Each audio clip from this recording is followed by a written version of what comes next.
My partner made everyone believe he was dying of cancer, but after he walked out on me and our baby, I exposed the truth, and now every woman he's lied to knows he used his fake illness to get what he wanted. So my partner told me when we first got together that he has cancer, and if his operation doesn't go well, it could be terminal. He said his treatments have also made him infertile, so imagine our shock and joy when we found out I was expecting at the start of 2024. We now have a beautiful 5-month-old daughter who is perfectly healthy and thriving, and he is in remission. My pregnancy was difficult and lonely because of all the intense treatments he went through while waiting for his operation.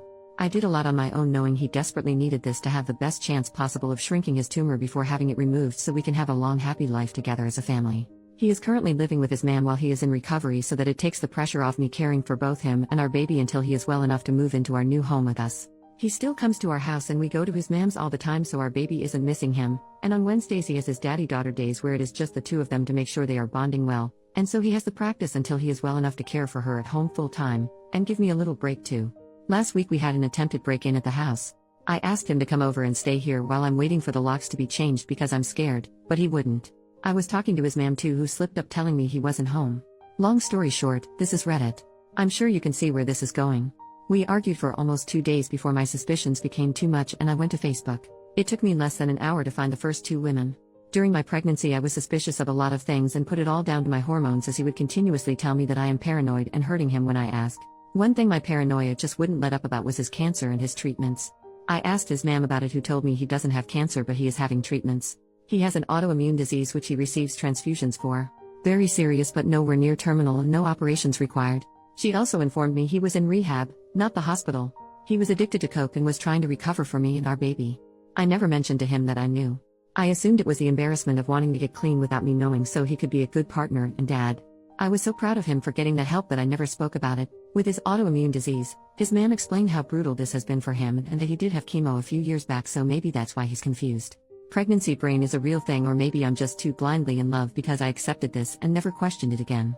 After discovering the first 2 women, I sent my partner a message telling him to let his girlfriend know I'm asking after her and not to bother coming home anymore. I've had the locks changed from the break-in so he can't get in anyway. He was getting panicky and started begging me to answer the phone and let him come see me so he could explain everything. I started to see everything for what it was for the first time and realized how long he had been gaslighting me for, and told him no. Realizing he couldn't get through to me and now aware I was trying to contact his girlfriend, he panicked and went to her instead. During that time, I found a photo she had shared of the 2 of them and shared it to my profile with the caption, "Can someone please ask this woman to contact me?" She instantly blocked me, but her sister got in touch with me instead. Apparently the family have never trusted him and knew something was wrong. This affair is serious enough to have met the family. She says he has told her not to speak to me as I'm a deranged stalker he slept with once years ago and have been hunting him down trying to convince people my baby is his. I send her a photo of the birth certificate and us in hospital together to show her sister before he can lie to her anymore. During this, I'm also messaging another woman who is pissed at what he has done and is helping me with all the information she is aware of. She tells me he broke her heart by cheating on her without even knowing he was cheating on me too. So far I have the current timeline. Chemo in March? A 19-year-old. Rehab in April to July? A woman of an appropriate age this time but also cheating on her. August to now? His 20-year-old girlfriend. I then find out his emergency cancer medication that he had to leave for in the middle of labor was actually the fact my 2 failed epidurals, screaming in agony begging the doctors to help because I thought I was dying while the emergency team rushed in to place extra monitors on our baby in distress was actually just a huge turn-on for him, so he needed to go sleep with a 20-year-old before making it back just in time to kiss me before I went into emergency surgery. This was Sunday, it is now Saturday the following week. I made a post on Facebook calling out my partner for his actions, with photographs, medical notes and evidence, and asking people to leave me alone on Tuesday after 48 hours of no sleep, multiple calls to the crisis team and a barrage of harassment from his friends and family who want to sue me for character defamation. If this was a regular affair, I'd lick my wounds and move on, but I have now learned I have been leaving my daughter alone with a drug addict who is claiming he doesn't know me or his daughter to others but demanding custody rights to me. Tens of women have now come forward who have also dated him during our relationship with no idea of me or each other. This is obviously really shitty, but what upsets me the most is that I noticed the pattern. He has told every single one of these women that he has cancer and can't get them pregnant. I said my labor and delivery was difficult. I was induced due to an infection I had. My GP had told me I had an STI, and although I understood and took the treatment and was induced, my madly in love pregnancy brain never accepted it as an STI until I went back this week and checked my hospital discharge notes, and it was there in big bold letters. Sensitive, partner STI. He has been telling women that he has cancer and can't get them pregnant so they don't need protection, which led to an STI which almost unalived me and his daughter in labor, and he wasn't even there to be with us because he was sleeping with a young girl who also believes he has cancer. I decided to let everyone know that he in fact does not have cancer by using a screenshot of his mom's messages. All the women he has slept with to make sure they take a pregnancy and STI test, all his friends who he has been guilting for years over his condition, and also social services and the police for sexual endangerment. Me and my daughter now have safeguarding in place for us from a local organization for women leaving abusive relationships, so I feel very safe to reveal the truth about him and make sure all of his partners are safe and informed, seeing as he couldn't uphold his legal obligation of declaring an STI. I guess his postpartum girlfriend will do it for him. I have also had contact from many of his old friends, band members and ex-partners who have all gave me testimonies to use for the police and as backup for if his mother does in fact try to sue me. This man has been lying and manipulating women for over 9 years. So far everyone is now aware of his lies and I am waiting for my in-person meeting with the police. I can't imagine any updates from here as it will only be a legal battle that probably can't be shared, but if anything else of interest comes too, I will make sure to write about it. Edit to add. Oh, also, my partner is a primary school teacher. Some of OP's relevant comments. Commenter asks about past reports and why nothing was done. OP, it's come to light this week that his ex-partners have been reporting him for years to no avail. His mom is on the school board and her best friend is his head teacher. I'm hoping with the added element of social services this time and an investigation into child endangerment for our daughter, they can't sweep it under the carpet any longer. Commenter asks if authorities were involved. OP, we're in the UK. His complaints have been escalated to Lotto in the past, which is basically our version of what controls the school's judgment over any dangerous situations, but nothing happened. One of his exes have gave me all the details of their report to push that they ignored her and it's escalated to this. Commenter suggests exposing him online. OP, he deleted his Facebook after I made a post on there. He is the most convincing person you have ever met, but for the first time, someone proved him wrong by posting medical evidence and he couldn't take it. I'm waiting on approval to join Prick Advisor UK, and are we dating the man same northeast to warn all the other women I couldn't find myself. Commenter asks what STI he passed and if the baby was tested. OP, at the time I refused further testing in denial and regret it so much.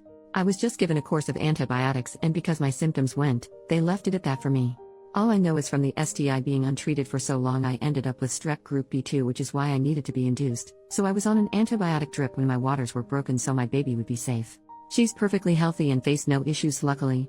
I think I've been lucky and whatever is was must not have turned to an STD because my medical documents only say partner STI. We also haven't slept together for a very long time now after my surgery, so I know I'm at least safe now. Commenter asks how he was able to juggle everything. OP, he would disappear from time to time and switch his phone off a lot, and not living together was a huge help for him. He would tell me he needed set days and time etc. as he can only work in routines for his recovery.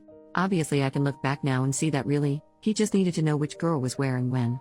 I've been told by multiple people now that he will often just don't turn up to work because he's on a bender or at a woman's house, and I was kept in the dark because his mom's best friend is the head teacher and would cover for him.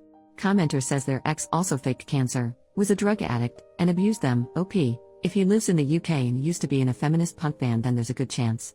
I'm so sorry for your experience and hope you've healed. X. Commenter suggests warning parents and exposing the school's involvement. OP, sadly I think parents are aware and not receiving help from the school in the situation. One woman he dated during the summer and she realized who he was when she went to drop her child off at school in September. She's been updating me to let me know that he wasn't seen in school for multiple days after my health visitors and social worker began the reports on Monday, but he was back in half a day Friday. Update, the next day, 9 hours later, I've spoken to the police this morning. There is nothing they can do unless they find the drugs on his person in the school, so nothing is stopping him from snorting a line before he starts work as long as he takes nothing else with him. They've implied the loophole is that they catch him behind the wheel and if some reported him driving on substances they could catch him that way.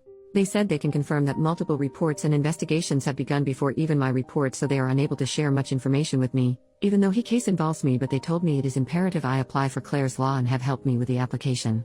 It can take up to 10 days for my in-person meeting to provide my documents, and then it can take several weeks for the information to be shared with me. Knowing what I do already, I feel sick that they have told me how important it is for me to make this application. I can't believe in a few weeks, he's going to discuss me even further when I receive his police records.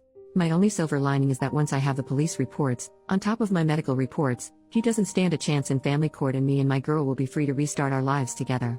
Also another little note, I've been looking for family court advice in a mom support group and have been informed that luckily she's only 5 months old and any name changes can be made before 6 months with only one parent's consent and the witnesses don't need to be his choice, so I will be removing his surname and his grand's name from her middle name, for her to take my surname and not have any more ties to his family. I just wanted to put an apology in here as well as a lot of people have commented on my poor writing. I am a new ma'am who was lacking sleep even before any of this came to light. Everything I've wrote has basically been just a big vent from me. I know I'm no novelist, but I still apologize if it's been difficult to read. Second update, 2 days later, I have managed to provide enough evidence of substance use and emotional blackmail to the police to have a domestic abuse case opened. This is going straight past the school to the highest authority to keep him away from children. This is huge news and gives me such a relief in knowing my child and others will be safe, but I still have that awful feeling of guilt for him. Just 2 weeks ago we called each other bride and groom. I think it's going to take a while to grieve the person I thought I knew while dealing with the one I know now. I hope this is the point he actually goes to rehab instead of lying about it and can find happiness and restart his life. I don't think I want to make any more updates now. I am unbelievably grateful for the kind words and advice, but I originally just wrote this to get my emotions out of my head to help me sleep better. Thank you for letting me get this all off my chest. I didn't expect so many of you to be interested. I think me and my little girl are going to be okay.